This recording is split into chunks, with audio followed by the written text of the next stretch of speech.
And we're live. Hello, book lovers. Welcome to the 110th episode of Authors Bookstores, presented by A Mighty Blaze. I'm your host, Kimberly Hensle Lowrance. For the past 2 years, I virtually traveled across the United States, Canada, and Great Britain with my partner, Jill Moldover, who is the author of the novel Every Moment After. And we've done this to support independent bookstores and the authors who love them. We accomplish this by bringing to you conversations between authors and their favorite booksellers to shine a light on storytelling, creativity, and the small businesses that enrich our communities. If you're a regular watcher of the show, you know that our goal is to feature a bookstore in every U.S. state, as well as Washington, D.C. and Puerto Rico. And so today we're thrilled to be going to the great state of Arizona. And I'm very, very excited to welcome our guests. And so on our screen today, we broadcasting in, again from Arizona, is author Isabella Maldonado and bookseller, bookstore owner, and CEO, Barbara Peters. Welcome to you both. Thank you. It's great to be here. We're very happy to have you. So to our audience, let me tell you a little bit about Isabella and Barbara before we jump into questions. So Isabella is a Wall Street Journal best-selling author who wore a gun and a badge in real life before turning to crime writing. A graduate of the FBI Academy in Quantico, Virginia, and the first Latina to attain the rank of captain in the Fairfax County Police Department, which is just outside of Washington, D.C. She retired as the commander of special investigation and forensics. During more than 2 decades on the force, her assignments included hostage negotiator, department spokesperson, and precinct commander. She uses her law enforcement background to bring a realistic edge to her writing, which includes the best-selling FBI Special Agent Nina Guerrera series. How'd I do, Isabella? Are you okay with that? Perfect, yes. Okay.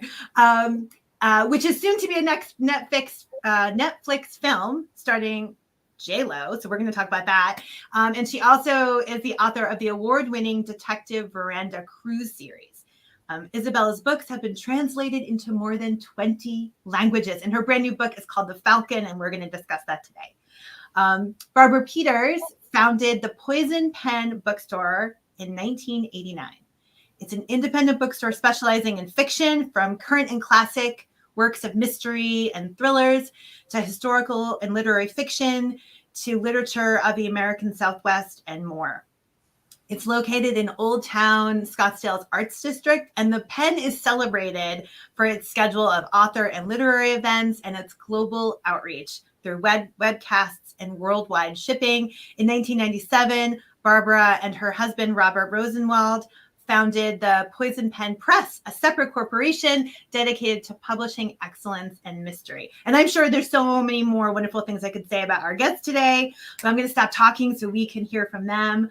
Welcome, Isabella and Barbara. We're really, really happy that you're here. So are we. Thank you. So I don't know that I've ever had a hostage negotiator on the show before. I mean, as a parent, it often feels like I am a hostage negotiator, but never someone actually trained in that. So, Isabella, I'm like fascinated by your law enforcement background and how you came to writing. And so I definitely want to hear about that. But I also want to hear about why the Poison Pen is the bookstore that you, when we reached out to invite you to the show, you said, I want to talk to the Poison Pen. Like that was a no-brainer for you. And I know you've done a lot of events there at the store over the years. Can you tell us, what is it about this bookstore that's so special? Well, you know, it's I didn't grow up in Arizona. I'm a native of the DC area, and that's where I grew up. But when you're from back east and you retire, you're given 2 choices. You can either move to Florida or Arizona. Those are your choices. I chose Arizona. And I love it because I like a dry heat. Yeah, I know. I made the right choice. I know I did. But anyway, I like a dry heat too. But anyway, so I came to Arizona, and I really love the city and the area and everything in the greater Phoenix area. And so once I got here, I knew I wanted to do crime writing. And so almost immediately, I heard about the Poison Pen. And so I came to the Pen first as a customer, looking around, just really enjoying it. You know, it's an independent bookstore, and it was really very special to see kind of how everything was set up. and how the people who work there are just incredibly knowledgeable and incredibly well-informed and helpful. And so then when, it took me 5 years of basically studying the art and craft of writing, fiction writing, to be able to do my first novel. But as soon as I wrote it, it immediately, I got a 3-book deal, like immediately. And so when I knew the book was going to be published, I went to the Poison Pen and I said, hey, I'd like to have my very first launch party here because this store is special. The Poison Pen is really an institution in the entire area. I mean, if you just look at their calendar and you see everybody who comes here, it's like everybody, all the A-list authors come to the pen. And so I'm like, this is where I wanted to have my very first launch party. And actually every launch party I've ever had, I've had it at the pen. And starting with the very first. And I was very pleased that they were willing to do that, because at that point, obviously I was unknown, but they were willing to let me do it. And when you go in, when you're in the store, you actually look up and you see all the authors' book posters up on the ceiling, and and everything. It's really amazing, and it's fun how it's grown, and they make room and they accommodate whatever it is that you need to do. It's such a special place. It's really unique. Barbara, that must be wonderful to hear. Well, it's very exciting. And I thank you for your kindness and all those remarks. I should say at the outset that the Poison Pen is a not-for-profit bookstore. I just do this for fun. I must be crazy because I'm going to be 82 soon. And this is year 33 coming up.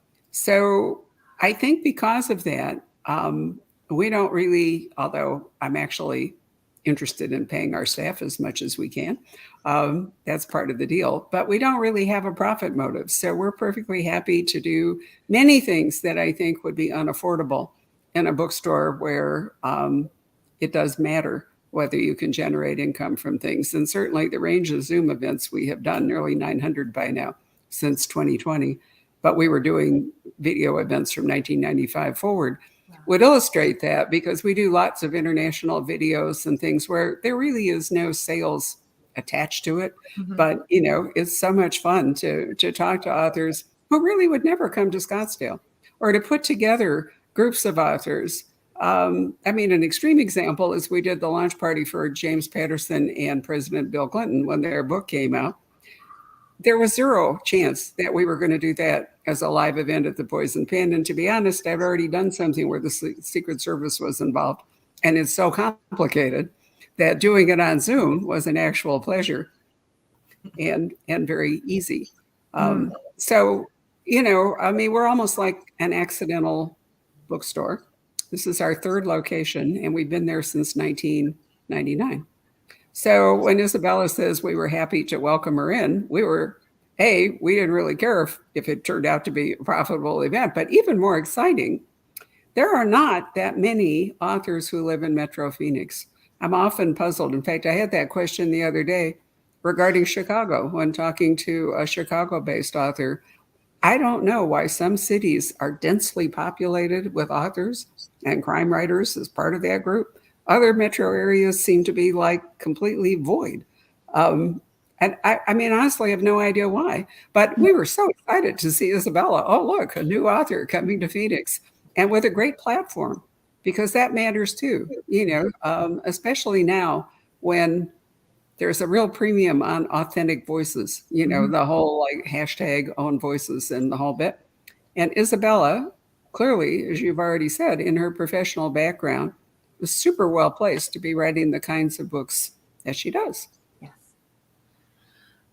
Barbara, if you were to talk to Barbara from 1989, if you had a conversation with yourself when you were first starting the Poison Pen, what advice would you give that earlier version of yourself? You've obviously had a very successful bookstore, but I'm wondering, would there be something you would share, some wisdom you would share with your earlier self? Well, I would have had to overcome my husband's undying objection to actually being the owner of more real estate. But I really wish that we had bought a property But you have to remember, I started this just as a hobby and something I could do with my mother. I mean, the original store, we're both short, right, Isabella? You know how short we both are. The original store, everything in it was designed to be within my reach and my mother's reach, like 5'2" going up and so forth. Mhm. And as we've grown, I've had to hire tall guys because there isn't any way that, I could deal with it. And at the outset, I think investing in real property to put the store in would have been insane, given the fact that it was just supposed to be sort of a hobby for fun. I used to be a librarian at the Library of Congress, and I really missed it. But we didn't want to move to Washington, so the bookstore was the solution. But that's the one thing. We have great landlords, but when I think of the amount of rent we have been paying for 32, almost 33 years, I just want to shoot myself. But you can't really go back. Yeah. It was the best decision at the time to rent. And by the time it looked like it would be a good idea to buy, Scottsdale has dramatically changed. The pandemic accelerated that, right, Isabella? I mean, you can see it all over Metro Phoenix, the influx of people. At one point last May, I think there was one apartment available for rent in all of Scottsdale. It was such yep. So the city has changed a lot, and we've had to adjust to that, which is why while we started as a mystery bookstore, we've now expanded.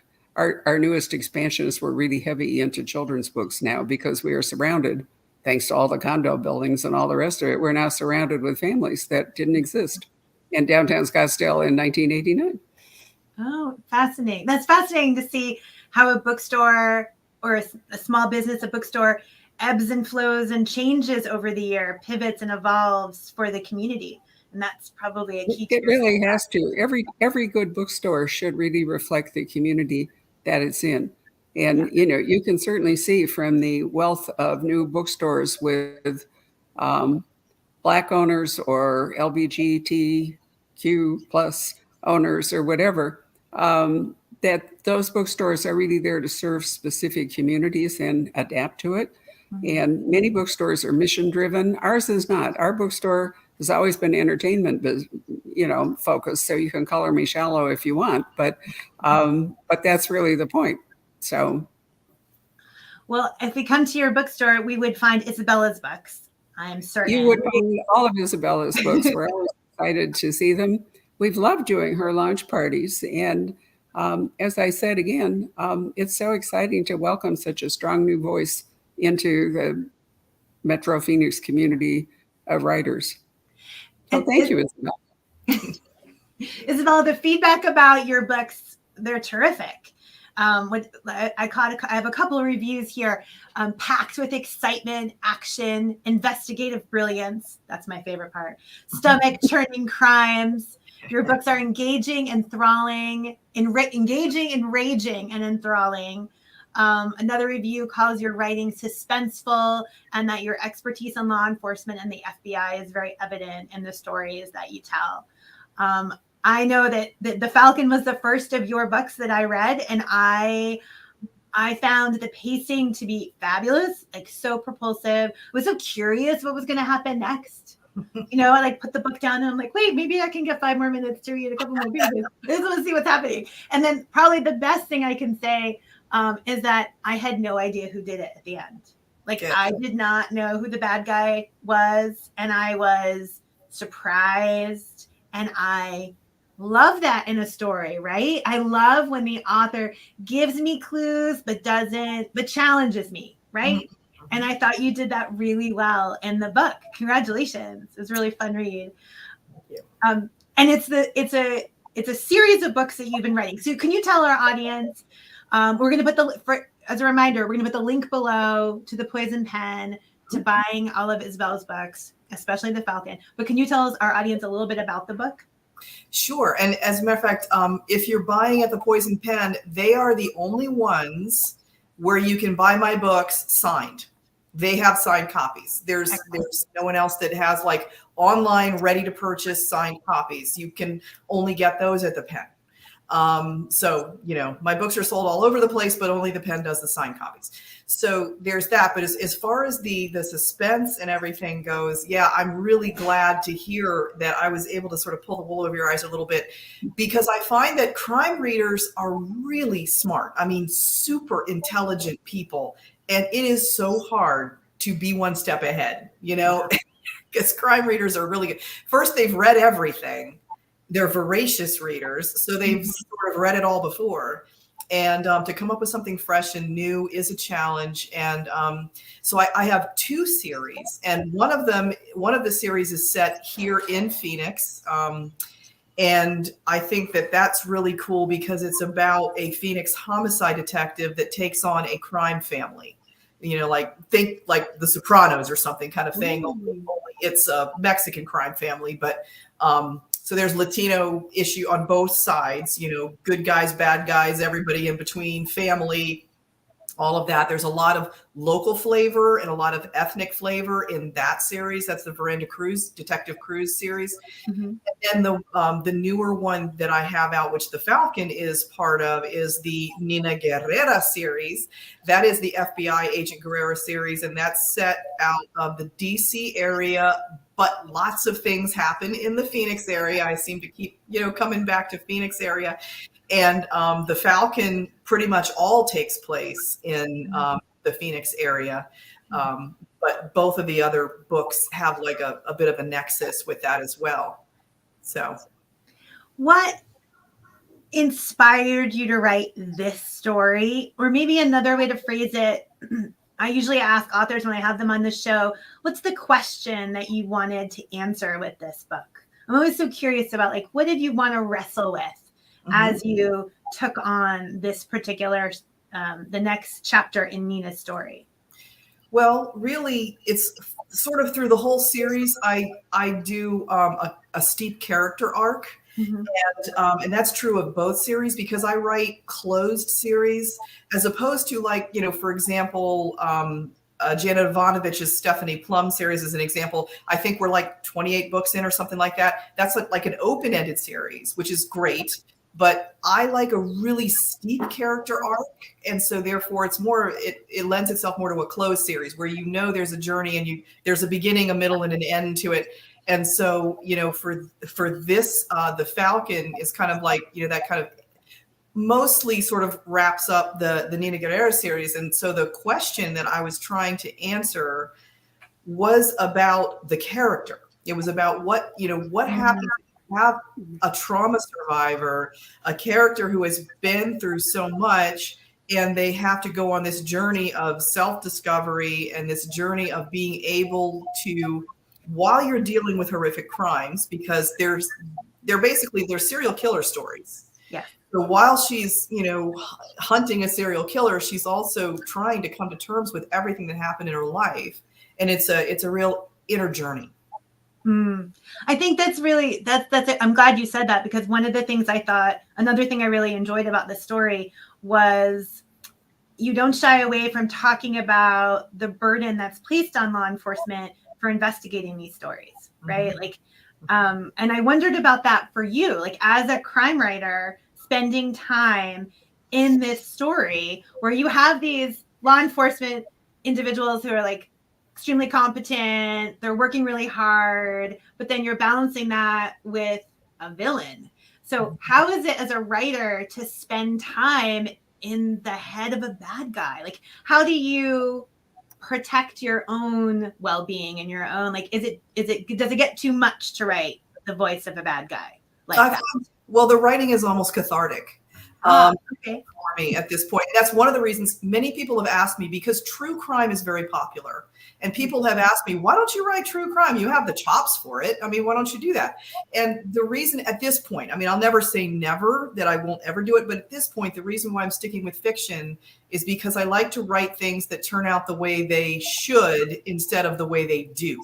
That is the catharsis for me, because real crime is senseless. And the human mind struggles to make sense of things. And so through the writing of fiction, making things work in a way that has some sense to it, I have found to be extremely rewarding, and the readers have responded really well to it. And many of them have written letters to me and emails to me, and they have said that they said, you know what, this gives me hope. It makes me feel empowered, and writing like a strong female character and that sort of thing. It's empowering. Right. Yeah. Let me just say that I think it's really important in crime fiction that generally what happens is the moral universe is somehow disrupted. And part of the point of the story, part of the point of the investigation and the journey is to restore order and some sort of justice to that universe. And as Isabella said, in true crime, it's often just a joke. Things don't work out quite the way that you want them to. But the other thing I think it's important to say is that depending on who your law enforcement person is and works for, it does make some difference to what you write. So when Isabella is doing a Phoenix-based police officer, that officer's jurisdiction is really going to be local, isn't it, Isabella? It's going to be here. But if you translate that to an FBI agent, the FBI is a national agency, and that age, she can go anywhere. And they can also investigate different kinds of crimes. For example, kidnapping, if it goes across a state line, is an FBI crime, all right. coming from the Lindbergh case. Mm-hmm. Sue Grafton tells hilarious, or did tell before she died, sadly. We did lots of events with her, and one of Sue's very best stories was, because she named her books like M is for Murder and whatever. K started out to be K is for Kidnapping. And she was like 180 pages into a Kinsey private eye investigation when she realized that kidnapping was a federal crime and there wasn't any way that Kinsey could actually be investigating it. Oh. So she had to throw it all away and start over again, and it became K is for Killer. So, it really does matter who your detective is if you're writing something where a law enforcement person is involved. I hope I haven't said that wrong, Isabella, did I? No, it's right. It's absolutely correct. I'm so glad you made that point, Barbara, because that is also another thing you examine in this book, Isabella. You have law enforcement, you have different kinds of law enforcement. You have FBI agents, you have Phoenix police, and then you also have campus police. Mm-hmm. So I think you do it's a really interesting read about the different jurisdictions, level of power, and also maybe even the ego, right? It's sort of like that seems like the campus police guy maybe is a little frustrated that he's not more powerful. I don't know. I thought that examination of the different types of law enforcment was really another part of this book that I found really interesting. And I wondered, was that deliberate on your part? Like, oh, I want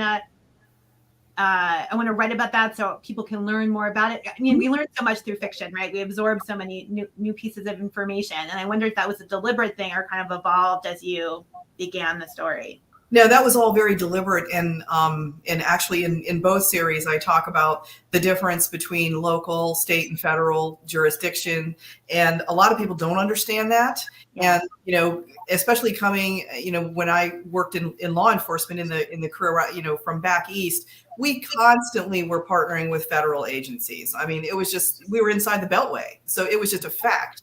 And so, I wanted people to understand how it really does work. And it's not, many people mistakenly believe that the FBI can come in and just supersede local, like they just come in and say, everybody get out of the way and we're taking over. You can't, you're not allowed to, it's not legal, but they can certainly be invited in. And so I always make it a point, and I have, so many people in the FBI that I know and deal with and talk to and, all that kind of stuff and consult with, get them to consult with me. But anyway, we always talk about that fact. And so in all of my books, I make sure that all of those things are done procedurally correctly. And I think it's part of the fun for people that, when they get it authentically that way. We're getting please, Barbara, go ahead. I was just going to say, there's another thing, Isabella. I might as well throw ideas at you. Why not? Go ahead. Is that particularly in Arizona, we aren't talking, or she hasn't yet talked about the sheriffs and sheriff's deputies and sheriff's departments, but, police are municipal and sheriffs run to counties. And Maricopa County, which is this huge county here embracing Metro Phoenix and all the rest of it, there's been a lot of controversy over the years about, America's sheriff, Joe Arpaio, and what he was up to and all. But, if Isabella wanted to, she could also write something, about a sheriff's department and sheriff's deputies, because that would be really different than both the FBI and the police. So we can talk about that later, Isabella. Yeah. I really like that idea. I mean, there's so many people in the whole universe of law enforcement, or private investigators, attorneys who hire private investigators. Now, there's never a lack of potential leads. But do I understand from what you said that you are going to write relatively short series because you're doing a story arc for a character, and then when it's complete, you're happy to move on to do something else? Yes, that is it. And so actually, I'm just putting the finishing touches on the first book in a new series, the Daniela Vega series, and that one's going to be out of New York City. It's really, as a matter of fact, the announcement came out in Publishers Weekly, and it was pitched as Criminal Minds meets Squid Game. So yeah, I know, right? I get that same rate. I feel like, whoa. Yeah, it's really wild. And it's, people are already getting excited about it. We just got the cover design. It's up. It's really, it's very exciting. It's unlike other things that I've done. I mean, she is a female FBI agent, but other than that, it's really a detour from what I've done before. So yeah, and there's going to be another big, steep character arc. She has a lot to work through. Everyone does. Right. This sounds wonderful. Isabella is fortunate that she has an adventurous publisher with very deep pockets, which, allow her to do things that I think would be a little more challenging maybe for other publishers to do. But I really work with several authors published with Thomas and Mercy. Robert Jagoni is one of my very favorites. I've been with him through all of his work and all of his publishers, and I'm happy to see. And Dean Koontz has recently joined your publisher, and he's doing amazing things. And I love the unconventional approach that they often take. So that's exciting too. That is great. Now I hear a trash truck outside our door. I'm really sorry. I can't do anything. No, it's fine. Your dog is very excited as well. Yep, trash truck I think is here too, and the dog has to bark. I think it's the same thing. Our dogs are at doggy daycare, or we wouldn't even be having this conversation in the library. So are you going to ask Isabella about the potential movie? Because I think that's really exciting news. And I can also say, before she answers that Isabella, as her audience has grown and her publications have grown, is now doing a lot of special events off-site for special groups and other locations. And we trail after her most of the time and support them with books. Occasionally it's just too far away or we're already booked. But it really is, it's another aspect of her career that we're very pleased to see is growing. What a wonderful relationship the two of you have. The support is really fabulous. It's great to see that. I think it's a sort of testament to both of you that the author bookseller connection. Actually, she has a much closer relationship with one of our staff, who really is the person who ought to be doing this event with Isabella. His name is Patrick Milliken, and he is truly the soul of the bookstore. He is a bookman and a literature guy right down to his fingertips. He's an anthologist, a reviewer. One of his anthologies, one of the stories won the Edgar. He's an amazing treasure for the store. And Isabella, I think you've really spent more time with Patrick than you have with me, haven't you? Yeah, he's a treasure. Pat King too. I've spent quite a bit of time with him. He's come. Both of them have come with me to various events and places that we're books are being sold and whatever. So, but yeah, Patrick has, he's been a real champion, and everybody there has been really good about when people come in and they're looking for a certain kind of book. This is one of the things that the Poison Pen does better than anybody else, I think. Someone comes in and they're like, well, I don't know what I want. I'm looking for something different. Maybe they'll say something like, okay, I've read everything James Patterson's ever written. Now I need something different and fresh. What have you got? These are kind of my interests. And the people at the Poison Pen will help direct them to something new that they will love. And they're really good at it. Oh, wow. So now I have to reveal that, because I was a professional librarian for a long time, I have to reveal the reference interview, which is how this works. You can sell a book to anybody if you ask 3 questions. And the 3 questions are, where are you from? What do you do? And who have you read you liked? And you triangulate on them, and it's virtually impossible to go wrong once you have that information. I've always been amazed, because we're such a big tourist community, how many people come into the store that have never read books set in their own place of residence. It's like, wow, we get to introduce you. You're from Boston. Have you ever read Robert Parker? No, I've never heard of him. It's so intriguing that readers come to a different place to learn about books that are actually back home. So the 3 questions are, where are you from? What have you read that you... No, where are you from? Where are you from? What do you do? What do you do? What do you do? Okay. And what have you read? Oh, that's so interesting. So what would you recommend for me, Barbara? I live in the Boston area. I'm a writer. And oh my God, I read like my favorite. Who's my favorite author? It's impossible to answer that question. Oh, I love Diana Gabaldon. There you go. What would you recommend to me? Well, you have 2 Boston-based authors who are very good. One is Hank Philippi Ryan, who has probably been on your show numerous times. Well, she's part of the Mighty Blaze. Yes, we love Hank. Right. Yep. And the other one is Joanna Schaffhausen, who writes a really good police procedural series wrote. I think she has moved on to one based in Chicago, but she wrote, I hope I have this right, because I just did a Zoom with her last week, but I'm pretty sure I am, that she wrote 3 or 4 books about Boston. She won the Minotaur Best First Author contest, and lovely gal. But you may not have heard of Joanna. I know you've heard of Hank. Everybody's heard of Hank.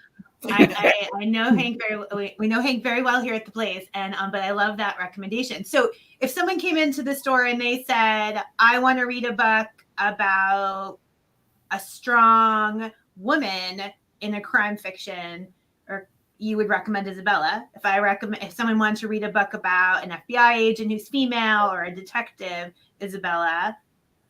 Phoenix, Latina. There's so many ways that people would find a way to recommend your books, Isabella. That's I love this little 3 question. This is great. It's a professional secret, but I've given it away now. So thank you very much. We appreciate it. We will not abuse that power. That's okay. Yeah, I never knew what the secret sauce was, and that's really. But see, and now Barbara, now you realize, of course, what might happen is you might get a bunch of emails, and people will give you the 3 points and ask you to send them a book. But hey, that's okay.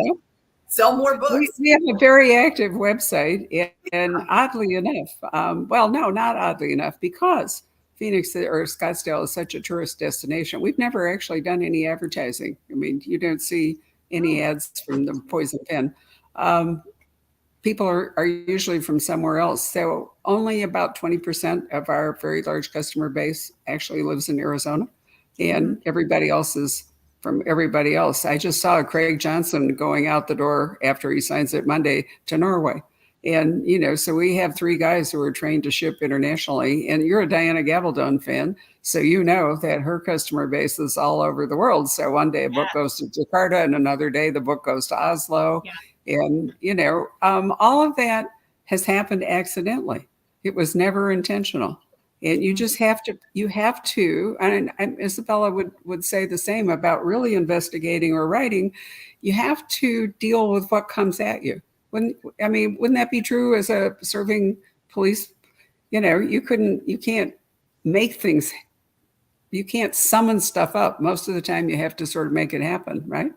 Absolutely. And that's actually a great segue into an audience question that we have for you, Isabella.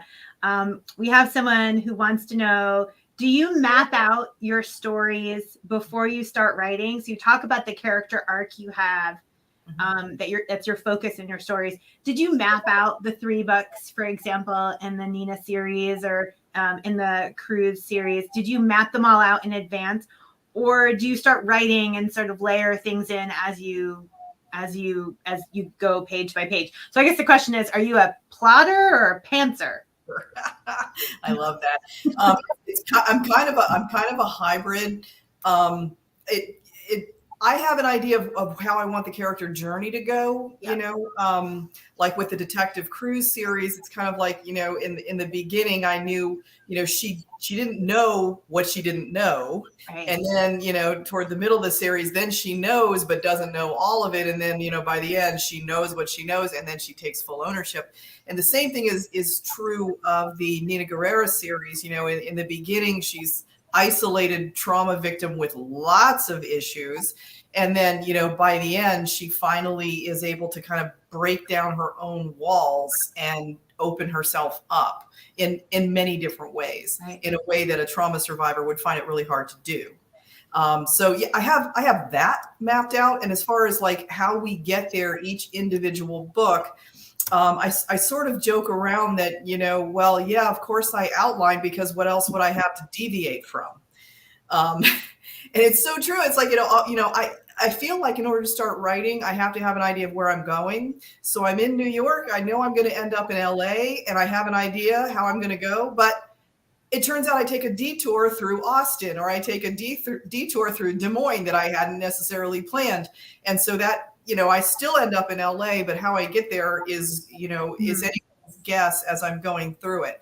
I have certain plot points that I know I want to hit, but how I hit them is, you know, it's kind of a mystery.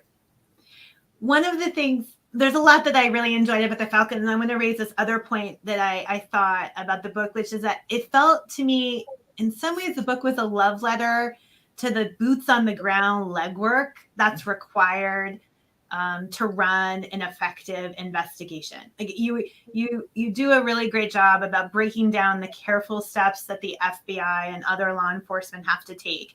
Everything from, there's this like discussion at one point about this Breck, the character who's the techie who knows, can find anything anywhere and do anything on the technical side, how she has to create like a secure network for their investigation. There's another time when Nina is interviewing a suspect, and sort of he says something, he reacts in a certain way, and so we in Nina's head learn, oh, so that means as an investigator, when he does this, I view this way. So there's a couple of different parts in there where a great discussion of profiling a character of a suspect. You do that really well, following the Constitution, the letter of the law. So the book really felt like a love letter, like a lot of respect for law enforcement. And I imagine that that's a thread with your background that's in all of your writing. It is. It really is. And actually, in particular, in the Cipher, which is the first book in the Nina Guerrera series, I really wanted to make it a point about that, because part of my research when I was at the FBI National Academy, I was living on campus in Quantico at the FBI Academy for 3 months. Mm-hmm. And while I was there, one of the courses that I took was on profiling. You know, people who had been in the BAU taught us. And since I was also law enforcement, I mean, they laid it all out. You know, I saw all the crime scene photos, read all the, you know, the crazy rantings from the suspects and everything. These are cases that had already gone to trial, and there were convictions and everything. All of the interviews with the suspects and things. One of the things I learned, and I really wanted to make a point about this, is how taxing and difficult it is on the detectives or the agents who do this. Many of them, their marriages suffer, their health suffers. It's a very difficult thing, because part of what they do when you're profiling is not only do you have to put yourself in the place of the killer as they are committing their crime, you also must put yourself in the place of the victim. Mm. And the reason that you have to do that is you have to understand the dynamic of what happened between the killer and the victim, because you need to figure out kind of what drives the perpetrator in order to help identify and understand the perpetrator. So you really, and perpetrators may react differently depending on how the victim acts. So you really do have to really insinuate your brain into that. And it is very, very hard to do. And when you do it for many, many, many years, it puts kind of a stain on your soul that may never truly come clean. Once you've spent that much time in the darkness, you'll always see a certain amount of darkness there. It's a price that those who investigate those kind of crimes are willing to pay. And especially in the Cipher, Wade, who is like the lead BAU guy, I really, really go into great detail about how it kind of broke him and then how he kind of managed to carry on, but how traumatized he was just from many, many, many years of this. And so, yeah, it's a thread that goes all the way through. Yeah, great. You raised an interesting point, which I think I could elaborate on just for a moment. The thriller, which is what so many books are called, and oftentimes inappropriately, but because they're not. But anyway, a thriller in general rests on two pillars: the protagonist or the hero, and the antagonist or the villain. And the greatest thrillers are the ones where the villain, the antagonist, is the strongest character. I mean, think about Silence of the Lambs. Yeah. You really think about Hannibal Lecter. You don't think about Clarice Starling quite as often. But in a mystery, it's a 3-point thing. You have the victim, and if you don't have a victim, that matters. If it doesn't matter that the victim died, then the book doesn't have the same resonance. Then you have to have your protagonist, and then you also have to have whoever did it. But it's really important to understand that difference, that you need 3 as opposed to 2 to make things work out. I mean, if you want to look at, let's say, Gone Girl, there's really 2. Right? There's the husband and the wife, and it's, that's what it's all about. Now, what if there'd been a child in the middle or, something else? It would have changed the nature of the book. So in Isabella's books, you do need a victim that matters. I mean, you just can't have a throwaway, although serial killer books sometimes turn out that way, don't they? Because real serial killers oftentimes are, unfortunately, their victims are more or less life's throwaways. Yeah. Well, I think that having the victims featured in the book also provides the reader a place to rest, like to rest their sadness, right? To feel the loss in a way, and that makes them even more connected to them. You want to feel the loss, and you want the loss to matter. Otherwise, what the detectives is going through is just kind of like through the motions. And you don't want it to go that way. But Isabella is so right about the effect of this kind of work on real people. I mean, you can really see it in shows like Bosch, for example. I think Michael does a pretty decent job in showing you, the price that various of the characters that work with Harry and Harry himself have suffered, maybe even more in the TV than in the books. I don't know. What do you think, Isabella? Do you think that's a fair statement? Yeah, as a matter of fact, people have often asked me what authors that I think kind of get it right with, having been in law enforcement myself. And Michael Connelly is one of them that I will say really gets it right. Not only does he get his police procedures and stuff really down really well, but that other aspect of it and how it does play on the detective. And in the books too, I thought they really worked on Harry Bosch and how he felt and everything. So yeah. Great. That was one of my questions was going to be, can you recommend like a crime writer that you feel like has done law enforcement well? Did you read my questions in advance? That's perfect. Thank you for that. And I know Barbara wants us to ask you about J-Lo because who doesn't J-Lo? Who doesn't want to talk about J-Lo? So congratulations on your books being made into a feature film. So it's the Cipher that's being made. Yes. Here we are. Okay. This is the Falcon. Now that's the new one. Yep. This is the Cipher. This is the first book. This is the one they're going to make into a feature film. And then this is the second book in the series. So that's really the whole series. But it's the Cipher is the first one. And by the way, this is the one, it's been translated into over 20 languages, sold around the world. There are close to 38,000 reviews on Amazon for this book, and it's like around 4.5 stars, thereabouts or whatever is the average. So yeah, I mean, this book just like exploded onto the scene, and it was like not long after it came out, Hollywood started calling. And so, my literary agent in New York said, we need to collaborate with a Hollywood agent. So, that I ended up with two agents. Believe me, the first time Barbara saw me probably walking into the Poison Pen, it was like nobody would have imagined there'd be a situation like this coming up, or at my very first book launch or something like that, where I, end up with all this going on. But that is what happened. And, they really, Jennifer Lopez's production company called Nuyorican Productions, they really, really brought the A game. And I remember at one point they told me that they were going to give J-Lo herself my book to read, because first her production company read it, fell in love with it. And then there was competition. There got to be kind of like a bidding war going on, because other people stepped in and wanted it. And they said, we're going to give it to J-Lo to read it. And it was a surreal moment, because 2 years before that, I was in Las Vegas watching J-Lo perform on stage. The audience watching her perform on stage. And then 2 years later, she's reading a book I wrote. I'm like, okay, this is completely surreal.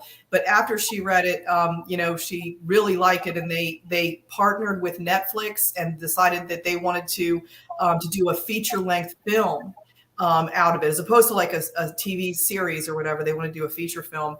And so they came in strong with the really good proposal. And, that's the direction that we went.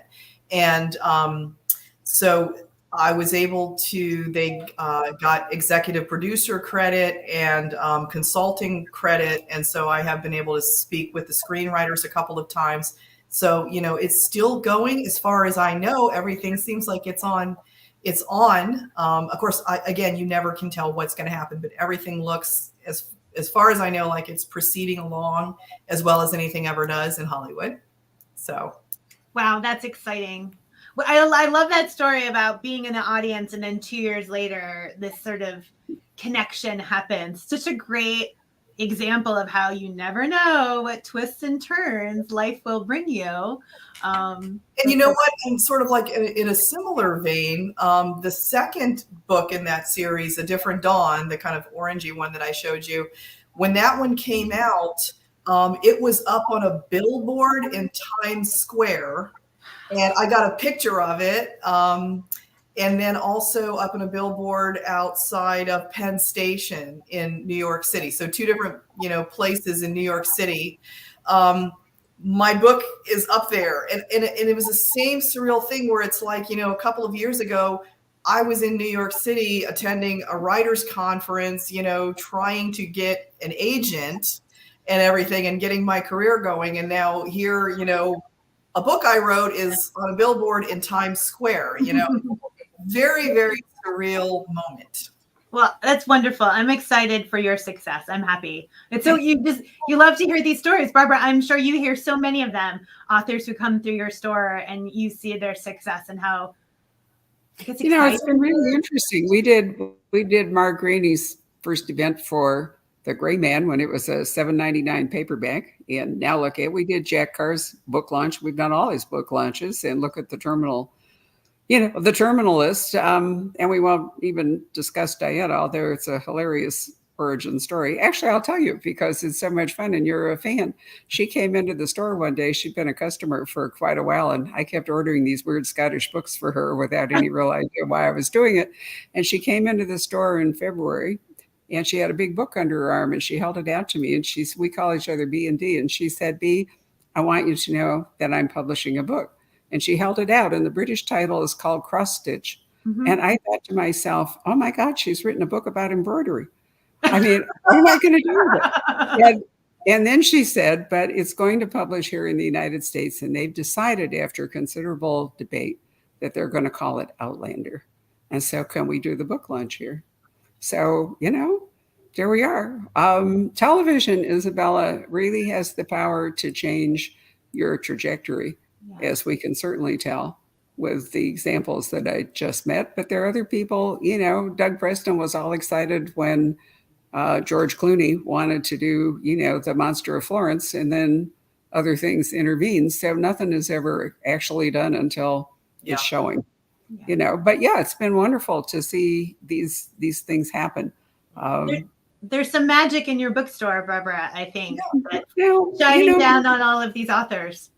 It comes down to what I said earlier, because we are not profit driven, we were willing to do events for unknown authors when they were truly unknown. And some of them inevitably became very well known, and we were there. I think we're good at recognizing real talent. I think Patrick and I are particularly good at figuring out what debuts are going to be, important. You can read the tea leaves anymore, what publishers are going to spend to support an author and what the buzz may be and so forth. But, sometimes we champion books that are never going to go anywhere near a bestseller list, but we just think they're wonderful. Well, I have so enjoyed speaking with the both of you. We're coming to the end of our time. I want to remind our audience that below the broadcast, we are putting in a whole bunch of links to Isabella's social media and her website, an article about the JLo movie, also links to the Poison Pen to buy Isabella's books, also links to the Poison Pen's events calendar, because all these, there are many, many more amazing conversations that are happening at the bookstore. There was also a great event, Isabella, that you did for the book launch for the Falcon, and all of that's on YouTube for the Poison Pen. And we're going to put the link below that, because one thing we have run out of is time, and I know people out there probably want to hear more about the Falcon. I didn't even talk about the falconry and the Egyptology and Phoenix tunnels. I had so many questions, but we're at the end of our time. So please check out all those links below. Please buy books from the Poison Pen, buy Isabella's books. But Barbara, the last question is for you. Drum roll. Please finish this sentence for us. Running a successful bookstore is part hard work, part luck, and part what else? Part hard work, part luck, and a great deal of love for what you're doing, because the rewards are not always obvious. Excellent. Thank you. May I also say that, you bet. Let me just add that because the supply chain for all publishing is very confused at the moment, thanks to COVID, and there's paper shortages, it can take Isabella's publisher extra time to deliver books to us. So if you order one of her books, there may be a delay while A, we get more in, and B, Isabella comes in to sign them. It's not like Amazon where you order today and it shows up at your door tomorrow. So it does require patience to be an independent bookstore customer. That's a great comment. Thank you for saying that. But it is a wait that is worth it. Yes. So don't worry about that to our audience. Thank you so much for joining us, Isabella and Barbara. Thank you to our audience for tuning in. If you liked today's show, and we certainly hope that you did, please subscribe to A Mighty Blaze on Facebook to get notified about all of our events. If you're not a Facebook person and you watch us on YouTube or Twitter, hop over to our website, amightyblaze.com, to sign up for our newsletter. It goes out once a week and gives you a rundown of all of the upcoming interviews. We'll be back next Wednesday, 4 p.m. Eastern time with another episode of Authors Love Bookstores. We'll be going to South Dakota and North Dakota at the same time. So please tune in to talk with us then, and tune in. And until then, be well. And of course, keep reading. Thanks, everyone. Thank you.